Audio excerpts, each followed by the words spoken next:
Hello friends, আশা করি আপনারা সবাই ভালো আছেন। আজ আমি অনার্স প্রথম বর্ষের ক্যালকুলাস 1 চ্যাপ্টার 10 ইনডিফিনিট ইন্টিগ্রালস নিয়ে আলোচনা করব।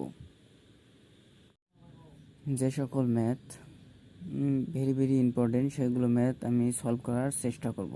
তাহলে চ্যাপ্টার 10 শুরু করা যাক। এক্সাম্পল 24 মধ্যে দেওয়া আছে ইন্টিগ্রেশন 2 sin টুয়াইস এক্স ভাগ 1 minus cos twice x dx এর মান নির্ণয় করো। এর মান নির্ণয় করতে হবে। Integration 2 minus sin twice x ভাগ 1 minus cos twice x dx.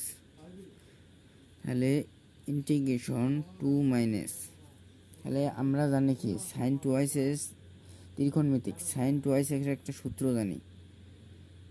Sign twice x এর সূত্র হচ্ছে 2 সাইন এক্স কস এক্স। তাহলে সাইন টুয়াইস এক্স এর সূত্র হচ্ছে 2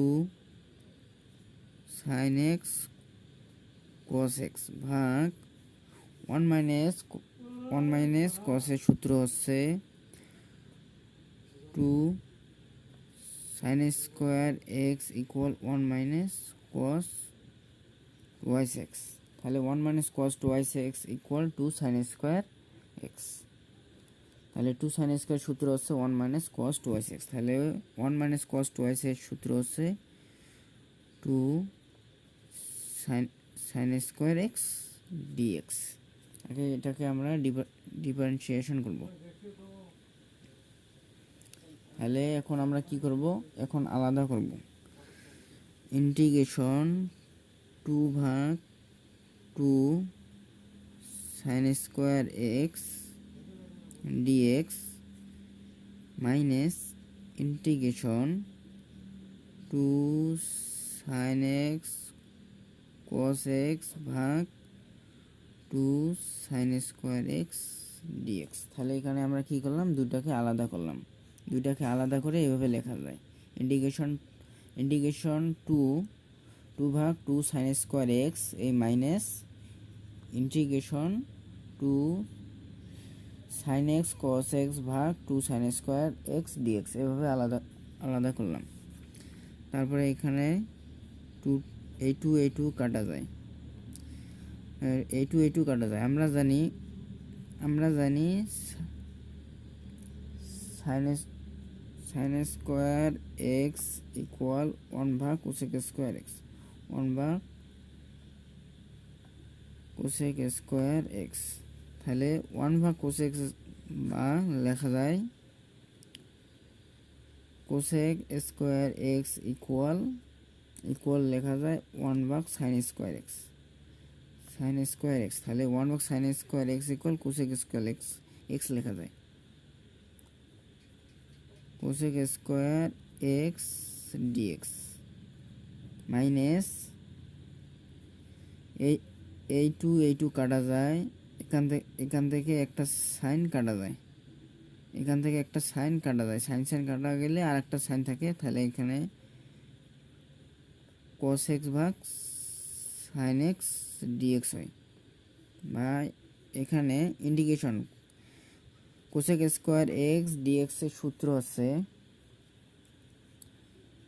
integration cosec square x dx এর সূত্র হচ্ছে minus cot x plus c. তাহলে কোসেক স্কোয়ার এক্স এর সূত্র হচ্ছে minus cot x minus integration cosec x ভাগ সাইন এক্স, কস এক্স ভাগ sine x equal cot x লেখা যায়, কট এক্স ডিএক্স বা মাইনাস কট এক্স মাইনাস। আবার এখানে আর একটা সূত্র হচ্ছে ইন্টিগ্রেশন কট এক্স ডিএক্স এর একটা সূত্র হচ্ছে ইন্টিগ্রেশন cot x dx এর সূত্রটা হচ্ছে ln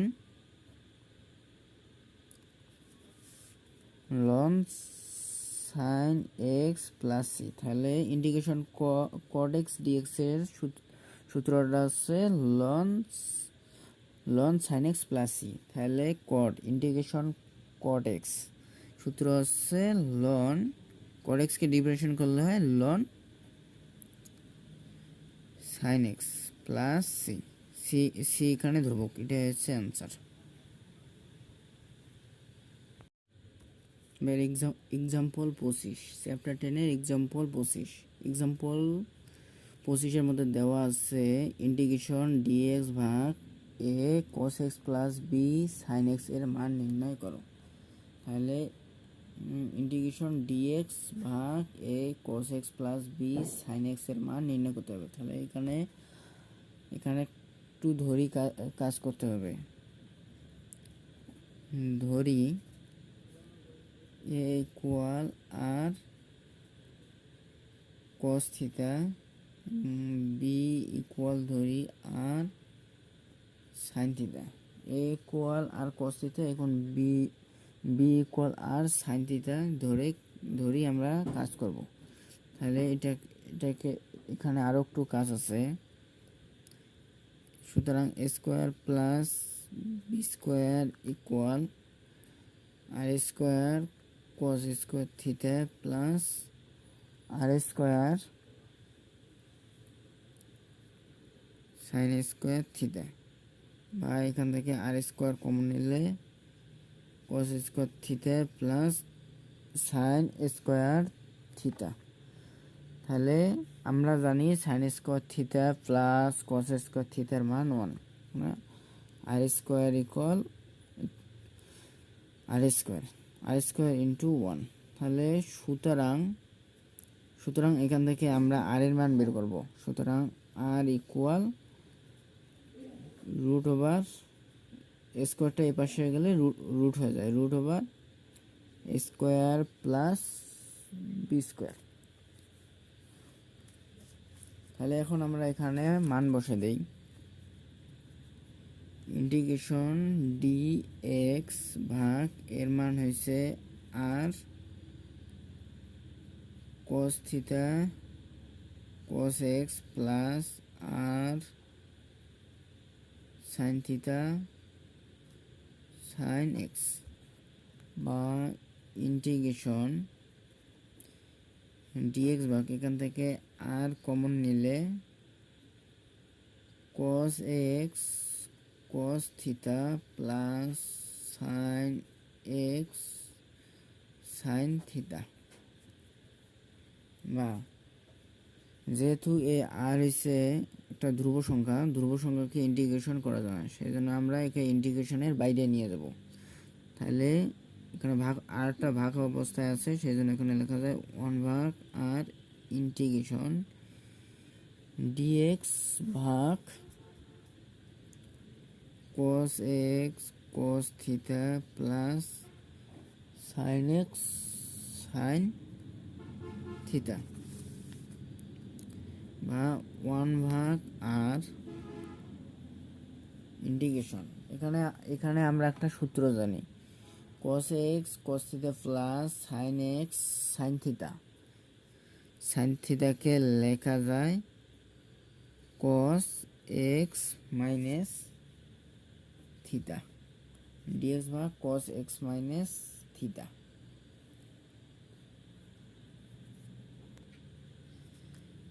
এখানে একটু আরো একটু কাজ করতে হবে। এই থিটা বের হয়েছে, এখন থিটার মান আমরা বের করব। এই যে এখানে আমরা ধরছি a equal r cos theta এবং b ইকুয়াল ধরছি আর sin থিটা। এখান থেকে আমরা থিটার মান বের করব। তাহলে এখানে লেখা যায় b ভাগ a equal r sin theta ভাগ আর cos থিটা। তাহলে এখানে আর কাটা যায়, sin থিটা বা cos থিটাকে লেখা যায় tan থিটা। b ভাগে সুতরাং এই যে থিটা ইকুয়াল টেন, এইদিকে গেলে টেন ইনভার্স হয়, টেন ইনভার্স বি ভাগ এ, টেন ইনভার্স বি ভাগ এ। তাহলে এখন আমরা এখানে লিখি 1 ভাগ আর ইন্টিগ্রেশন কসকে উল্টাইলে হয় sec theta, sec x minus theta d theta. মানে এটা সূত্র হচ্ছে কস থিটা ইকুয়াল 1 ভাগ সেক থিটা, 1 ভাগ সেক থিটা বা সেক থিটা ইকুয়াল 1 ভাগ কস থিটা। এখানে 1 ভাগ cos theta equal sec theta লেখা যায়, এটা হচ্ছে সূত্র, কসের সূত্র, বা 1 ভাগ আর এখানে আরেকটা সূত্র হচ্ছে ইন্টিগ্রেশনের সূত্র হচ্ছে, সেটা হচ্ছে ইন্টিগ্রেশন সেক থিটা ডি থিটাকে লেখা যায়, ইন্টিগ্রেশন সেক থিটা ডি থিটাকে লেখা যায় লন সেক থিটা, এটা হচ্ছে পুরোটাই theta, sec theta plus tan theta x minus theta, পুরোটাই হচ্ছে থিটা প্লাস সি হচ্ছে একটা ধ্রুব। তাহলে 1 ভাগ আর এই যে এখানে আমরা আর এর মান পাইছি, R equal root over A square plus B square. R এর মান কি? Root over A square plus B square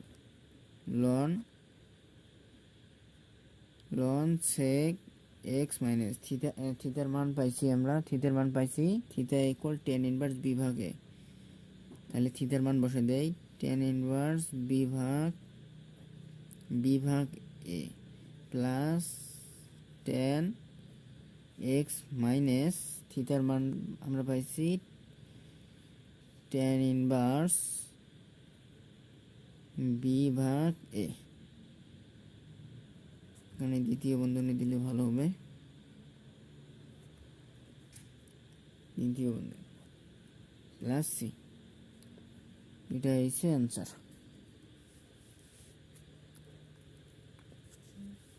আশা করি আপনারা সবাই এই অঙ্কটা বুঝছেন। তাহলে আপাতত আজ আমি এই পর্যন্ত। কেউ যদি না বুঝে থাকেন তাহলে আমাকে কমেন্টে জানাতে পারেন, আমি আবার বুঝে দেওয়ার চেষ্টা করব। ধন্যবাদ সবাইকে।